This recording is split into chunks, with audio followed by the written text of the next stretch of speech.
வணக்கம், நான் doctor Shanti Krishna Raghu from Ashwin homeo clinic. இன்னைக்கு நம்ம கிளினிக்கு ஒரு குட் நியூஸோட ஒரு ஐயா ஆனந்த கண்ணீரோட வந்திருக்காங்க. அவங்களுக்கு பேர குழந்தை பிறந்திருக்கான், நல்ல ஹெல்த்தியான குழந்தை பிறந்திருக்கான். ஏன் அதை நம்மள்ட்ட சந்தோஷமா சொல்றாங்கன்னு தெரியுமா?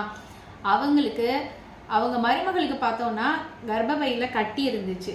ஸோ என்ன சொல்லிட்டாங்க, கர்ப்பப்பை கட்டியை மட்டும் ரிமூவ் பண்ண முடியாது, ரொம்ப பெரிய சைஸாக இருக்குது, கர்ப்பப்பையும் சேர்த்து எடுக்கணும், ரொம்ப பெரிய சைஸில் அது கர்ப்பப்பையை ரொம்ப அஃபெக்ட் பண்ணியிருக்கு, கர்ப்பப்பையும் சேர்த்து எடுக்கணும், குழந்தை வேற அவங்களுக்கு இல்லை, சின்ன வயசு. ஸோ அதனால் என்ன பண்ணுறதுனே தெரியாமல் ரொம்ப கவலையோடு இருக்கும்போது நம்மளோட வீடியோஸ் பார்த்து, நம்ம குணப்படுத்தின பேஷண்ட்டோட வீடியோஸ்லாம் பார்த்து நம்மளை தேடி வந்தாங்க. மருந்து கொடுத்து 3 மாதத்தில் அவங்க கன்சீவ் ஆகி இப்போ அழகான ஆண் குழந்தை பிறந்திருக்கு.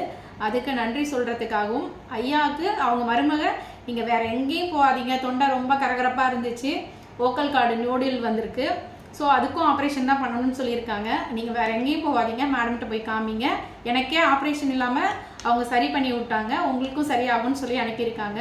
ஸோ ஐயா சாப்பிட்டு இப்போ 1 மாதத்தில் அவருக்கும் நல்லா பெட்டராக இருக்குது.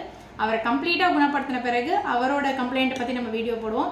இப்போ அவங்க மருமக குணமானதை பற்றி நம்ம கூட ஷேர் பண்ணணும்னு ஆசைப்பட்றாங்க. நம்ம இப்போ அவங்கள்ட்ட கேட்டு தெரிஞ்சுக்கலாம். என் மருமகளுக்கு கர்ப்பப்பையில் கட்டியிருக்குன்னு சொன்னாங்க. அது கர்ப்பப்பையோடு எடுக்கணும்னு சொன்னாங்க. அஸ்வினி ஹோமாயில்னு சொல்லிட்டு திருச்சி வந்தான். திருச்சியில் வேல் போட்டு இங்கே பார்த்ததில் ட்ரீட்மெண்ட் எடுத்தாங்க. இப்போ நல்லா சரியாகி என் மருமகளுக்கு ஆண் குழந்தை பிறந்திருக்கு, உடம்பு சுகமாக இருக்குங்க. நான் டாக்டருக்கு ரொம்ப நன்றி.